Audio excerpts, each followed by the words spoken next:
Hi, welcome back to your self-worth codes and this webinar series pairing beautifully with Minding Your Self-Worth, a loop for self-discovery. We're going to start off with chapter 3, which is small but so potent and really important. It's actually one of my favorite parts of all of this work. It's parts work, inner child, teenager, who's responding. Before we get into it, let's just take a moment to ground. Welcome to the next 30 minutes of your time, of your life, of your process, of your body, of your mental health, of gaining a greater connection with you. So whether you keep your eyes open or closed for the next few moments, make sure to settle in to wherever you are, your chair, your couch, your car seat even. And notice if you can just deepen your breath a little bit more. Notice if you can allow yourself to soften.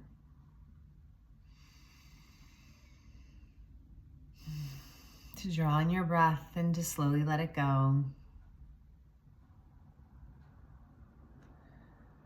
To perhaps take some of your focus away from your external experience and bring it more inside.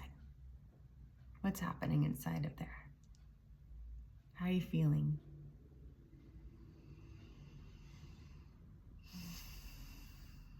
Just observe and breathe. There's nothing to do, nothing to fix. Just notice.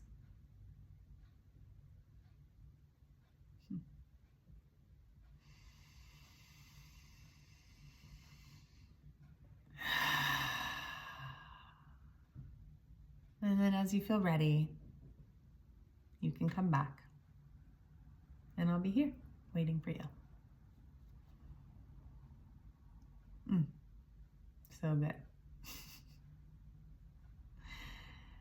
So just a quick refresher. I work from the lens of somatic psychotherapy. I am a somatic psychotherapist. I take not only your lived experience that you share with me through word, but I also include your body in the conversation. How are you feeling? How what you're telling me is showing up in your body, how you're breathing. Knowing that everything you've ever experienced is somewhere alive within your body, right? And how important it is to pay attention. I think so oftentimes people are used to, we're trained to sort of push the body sensations down and focus more on the logic, more on the story, more on getting it right, more on, whatever our cognitive abilities are keeping us attuned to. And while that's really important and absolutely necessary in order to navigate this life, your body is really intelligent and it's constantly communicating with you. And it also has a story to tell. So, somatics. Codependency is another lens in which I work through. I'm always aware that we are codependent beings. And also there are times where that codependency is not that it's not balanced, because it's not always balanced necessarily, but when it starts to thwart the sovereignty of an individual, when it is no longer, or rather when the dependence starts to become laborious to potentially one or both members, or all the members, like the network, if we're talking about like a family system. So boundaries are a big part of that. And I'd love to talk about boundaries. We'll get into that later. Positive regard. I hold you and my clients, as well as myself, in positive regard. We are so intelligent. Sometimes we just need to remember that we have different options. We have more options than sometimes we've been told we have. And so it's sort of deprogramming that and reopening up this mind of yours, this powerful mind. Somatics, psychotherapy, codependency, and parts work, which is what we're going to talk about today. You're a multidimensional being. There's so many different parts to you that are showing up all the time at various times. And part of that is inner child work and teenage work, and how to work with those parts of yourself so that they're not sort of coming in and taking over and steering your ship in a direction that you don't necessarily want to go in, or that was potentially necessary and useful at a certain point in your life. But now as an adult, it just isn't. Or now that things have changed, it's just no longer necessary to be working in that same way. And so how to get in touch with the different parts of self, create validation for the parts of yourself, and potentially come to some sort of cohesion, right, or integration, so that we're not constantly conflicted or feeling like, I don't know how that's happening, I was just overtaken. The anxiety just attacks me, right? And so how do we sort of contact that part of yourself so that you can feel more control, more in response to your life as opposed to a victim of your life? So one of the things that I think is important to start with is with inner child work, or even inner teenager work. It's common, right, in the therapy world. It's like, what is your inner child feeling and how is it traumatized? And I'm not putting down any of these things. They're all very relevant. But I consider, having been a child once myself, and also a mother, and also just like a human being on this planet, that if we are frequently trying to get in touch with these parts of ourselves, the younger ones, only to dissect a sort of trauma, or to hurry up and heal the trauma so we stop reacting in these ways, I don't know, just doesn't feel good, right? And it doesn't really help to develop a trust, which all people need, even children, a trust in order to feel safe enough, particularly if we are talking about a trauma, to be able to trust the older parts of yourself, the wiser parts of yourself, the ones that are ready to act in caring, thoughtful, boundaried, healthy ways. Their sort of higher mind and responsibility. That keeps like coming back in, the responsibility. And so let's say you had a trauma at 6 years old, and you don't necessarily remember what it was, and you don't have a relationship with your 6-year-old self. Well, one of the things I would recommend would be, what else did your 6-year-old self like beyond, or know, what do you know about yourself beyond this trauma? For instance, did your 6-year-old self like to eat macaroni and cheese? Did they like to listen to some kind of music? Did they like to go on bike rides? How can we also start to incorporate these things to really build this relationship and to open up this softer, sweeter? When I think of a 6-year-old, they're for the most part pretty sweet. Like, how can you open up this sweetness? Or maybe you were adventurous at 6. Like, what are those parts of you, and how can we develop outside of just the trauma conversation? Because we're building resiliency within ourselves, and an acceptance, right? And validation. And it's really hard to trust someone, again, who isn't interested in all parts of us, but rather only one. If we're talking about in a familial way, familial relational way, which is what we're talking about now, right? And then as you start to stay with the same example of the 6-year-old, let's say you start to feel into your body of your 6-year-old self, and all of a sudden you start to get small. Or a part of you starts to feel really anxious and is like, wants to distract you. Like, don't look there, look at something else, pay attention to something else. Let's start thinking about our bills and our other things in our adult world, right? Notice that pull to want to pull you out of settling into the 6-year-old self. And none of these things are wrong or bad, right? Let's like eradicate that. They are information for you to let you know how you have been coping with this and how you have not been looking at it. Because most likely, if you had a trauma, again, at 6 years old, you didn't have the tools then that you have now. And so what did we have at 6? Like, we had the ability to maybe run, fight, flight, freeze, fawn, right? Maybe run, most likely get small and get quiet, maybe scream. It's not usually, children aren't usually allowed to do that. And so if you didn't have the tools that you have now, things seemed way more chaotic, way bigger. And not to say that the trauma wasn't traumatizing, because it clearly was, but you're no longer in that place, right? Now you're sitting on your couch at home, or you're sitting in your car, or what have you, walking down the road. And you can look around and notice, like, I'm actually not there anymore. I'm not in that space. That perpetrator isn't here. That thing isn't happening. But my nervous system is still responding like it is. Okay, take a deep breath. And maybe that's even enough for today. Maybe it's just like, I'm gonna tap in, I'm gonna notice the parts of me that are protecting me, the parts of me that wanna run, the parts of me that wanna fight, the parts of me that wanna get really fucking small and quiet, the parts of me that are like, let's focus on something else, let's get high anxiety and perfectionist about something else that we can control in this moment. Let's go wash the dishes. Again, thank you to all of those parts. They were so necessary in your survival.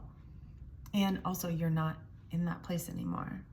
So little by little, as you start to develop a relationship with, again, your 6-year-old self, going with the example, outside of the trauma. So now you're like, what colors did I like? And I'm not saying we do this all in one day. Like, this is a span of time. This is as it comes to you. This is as you feel called. And you're developing how to connect with the 6-year-old self. And now we're talking about like the trust, right? That is really built.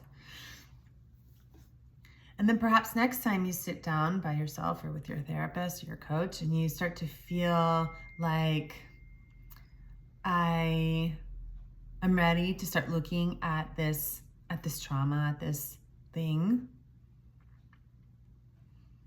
You can breathe, you can feel the sensations, and then you can call your little one forward and have a chat with them. And it's really important that you're honest, because your little one's gonna know. You're gonna know. And so if it feels normal and natural to pull your little one onto your chair, onto your lap, and have a heart-to-heart and let them know that whatever happened wasn't their fault, and that they're safe now, and that you're in control, and it's okay to let this go, let this move through you, feel these feelings, like whatever's coming up organically, and that they can go and get in the business of being a child again, for lack of a better way to phrase that at this moment. Sorry, there's sirens. I live in a city. And so it's just developing this inner dialogue and this inner trust. And how you approach, for instance, your 6-year-old self will be different than your 15-year-old self and your 21-year-old self. But the point is that you're starting to recognize, I actually have different parts of myself. And you may notice other parts, these younger parts, are activated in your world now, your current world now. So I'm going to make up something else. Now, your wife, you hear her talking on the phone to her girlfriend, to someone, and she's laughing, and you think that she's laughing about you. And you're not quite sure, but it really feels that way. And then if you slow down long enough, you remember, oh, my mom used to laugh at me. And this is targeting that. This is triggering that. And your normal response is to go to your wife and yell at her. What are you laughing at? Ah. Or to get really quiet and small and like kind of angry and like give her the cold shoulder for the rest of the night. And you could do that pattern like literally for the rest of your relationship, forever. Or you can do this work and start to recognize, oh wow, I was really wounded when I was a little kid and my mom used to laugh at me. She used to make fun of me with dad. And this is triggering that. And you're able to bring it to your wife and say, I feel this way. Is this the impact that you're meaning to have on me? And then there's a whole nother conversation that could actually be had in the relationship between you and your wife. Maybe she is laughing at you, but maybe she's not, right? And so the whole entire evening of giving her the cold shoulder could be completely avoided. This can go in a multitude of directions, right? You start to tap into these inner parts of self and it's like, wow, I have a whole other world in there.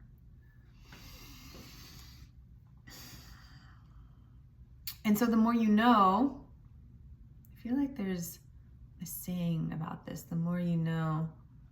Isn't there like a G.I. Joe saying? I don't know. Anyway, it's not the point. The more you know, the better. Or maybe it was reading Rainbow. I don't know. But you get the point. It's like the more you know about anything, the sort of more prepared that you can be at any given point, right? And then it eventually starts to feel like intuitive hits. And then it just like eventually flows right through you. This is with anything. You first pick up an instrument, it feels awkward, and pretend like I have a violin. I've never played, clearly. You're just playing and you're like on the weird sounds and the awkward body. And then if you stick with it, eventually it's like you're creating beautiful music. So similar. But I guess what's different here is that we're talking about trauma and we're talking about there's an emotional aspect to it. And so consistently, I'm sort of bringing this awareness to you of how can you move to it through these two minds of like, I am collecting data. And also there's a lot of feeling involved. So how do I feel this? And also how do I sort of pragmatically look at all of these areas of my life and allow them to begin to move through me and notice if my responses are actually aligned with the person that I am, person that I'm calling in, of how I'd like to respond to life, versus it's just kind of like sort of an emotional free-for-all or like an ice cage where you just like block everybody out. I'm gonna look at my book. We talked about understanding who is responding. And I think that will be, and at least in my experience, just a continuous dialogue within yourself. How do you respond at work? How do you respond with your partner? How do you respond with your kids? How do you respond with your sister? How do you respond, so on and so forth. And it's still you, but it's like different parts of you. I'm also considering like the different parts of like, oh, I really want to do this. And like, no, I cannot do that thing. Absolutely not. And so, okay, well, let's just look at it. Let's look at it objectively. Why are all the reasons that you could? Why are all the reasons that potentially you can't or you won't or you're afraid? And let's start to look at them. Oftentimes I'll hear people say, oh, I can't do that. Oh, okay. Just curious why. What's coming up for you? I'm not saying that you should or that you could or that you couldn't. I'm just curious what's coming up. And then they start to get into these stories coming out of their mouths that are like, they almost don't have any connection to. And it's like, is that your voice? Oh no, actually that's, when I think about it, that was my mother's fear. Or that's my husband's idealism, propaganda. That's my husband's thoughts. And so you've sort of internalized them to believe that they're yours, but they're actually not, they're never yours. This goes even in a broader sense of like gender. I act this way because this is how women are supposed to act. Really? Says who? Says who? Or this is how wives are supposed to act. This is how a good mom responds. Oh my God. Really? I hear there's an ideal. And then there's the reality, but there's a space between the two. What's in that space? There's something there. And how can we stop like sort of going into autopilot and again, slow down and get curious? So the parts of you either saying that you can't or you shouldn't or not to, are they your voices? Or let's play them all the way out to the very end. Okay, let's just say hypothetically that thing happens that you're totally afraid of. Then what? Then what? Then what? Oh, actually, you'd kind of be okay. You'd be all right. You'd figure it out. So noticing this is like when we're getting in our own way. Like when are you getting in your own way? And part of it is just like being willing, again, to sort of look at the messages that we're telling ourselves, look at it, dissect it, and feeling the feelings around it, but knowing that for the most part, it can be changed. For the most part, there's a lot of perception and bias wrapped up in these things, and those aren't bad, but do they align with you, the current you?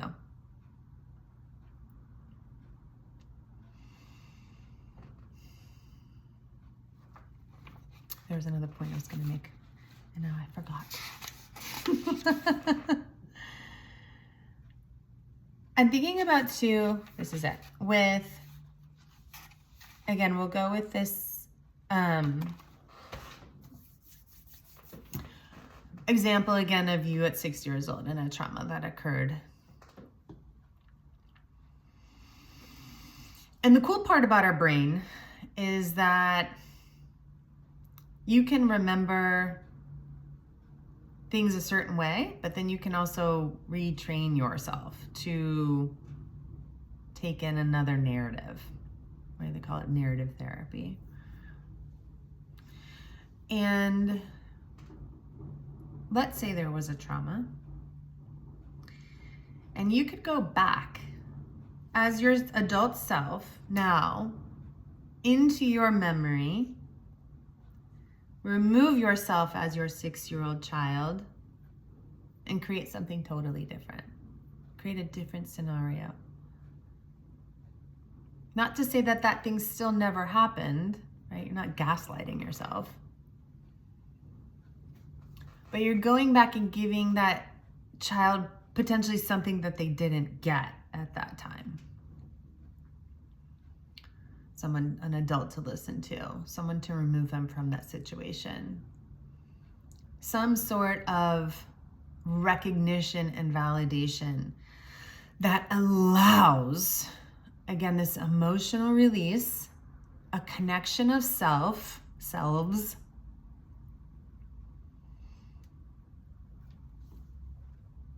so that again, not that the thing never happened, but you were able to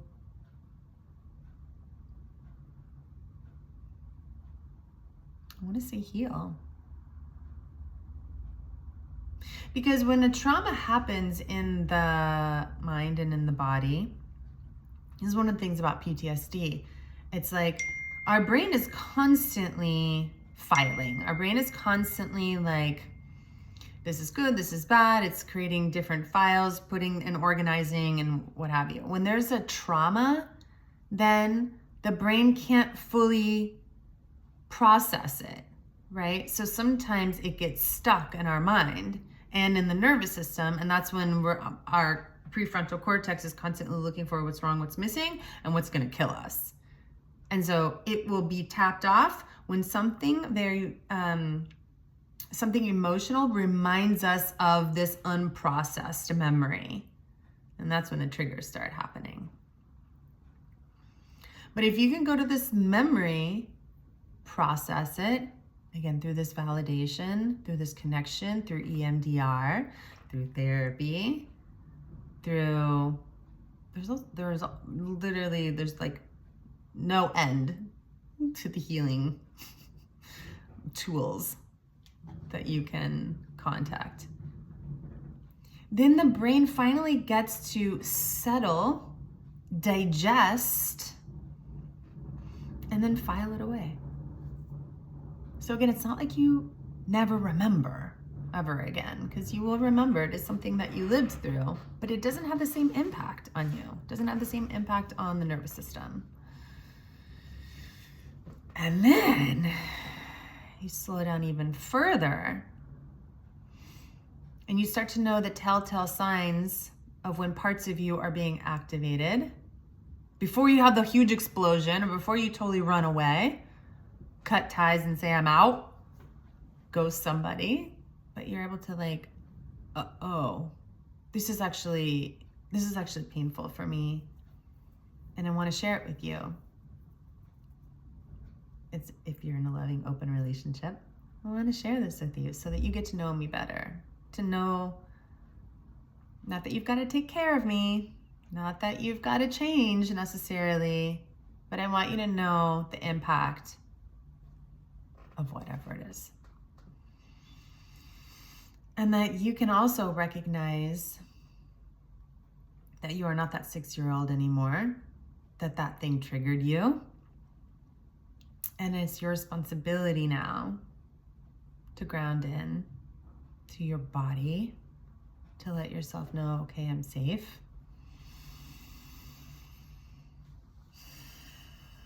And to sort of keep moving. How do you want to respond?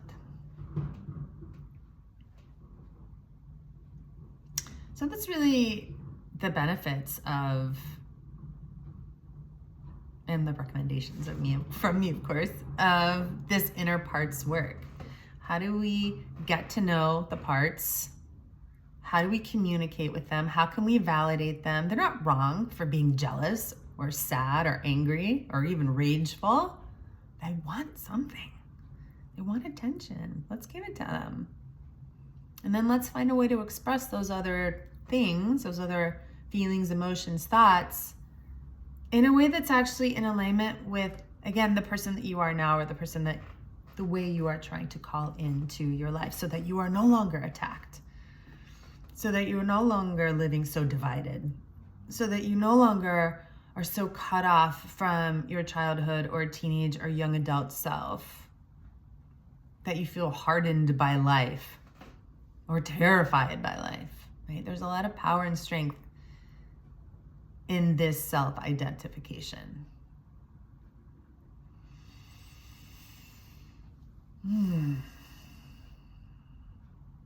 So let's begin to close. And again, just check in with your body. I've sent a lot of information your way, and maybe some of it's landed for you, and maybe some of it hasn't. Maybe you're just listening for right now, and then 2 weeks from now, something bubbles up. It's all in the right time, and you're doing a great job. I just want to remind you. So again, connect with the breath. Notice if there's any parts of you that want some attention right now.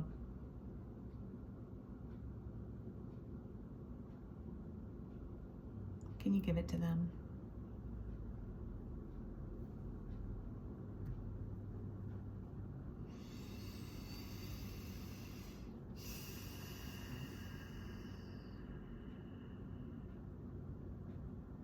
Create a sense of safety. And just yourself right now, just your own intentions. And I get it. You're not perfect. You've done some things. Other people have done some things. Just right here, right now, in this moment. Can you locate a soft inside? A soft, ushy, gushy, mushy place within yourself? And if it feels good, even place your hand on that spot that you've identified somewhere in your body. Let yourself know that it's okay, that you're here, that you've opened the door to listening, and you're curious.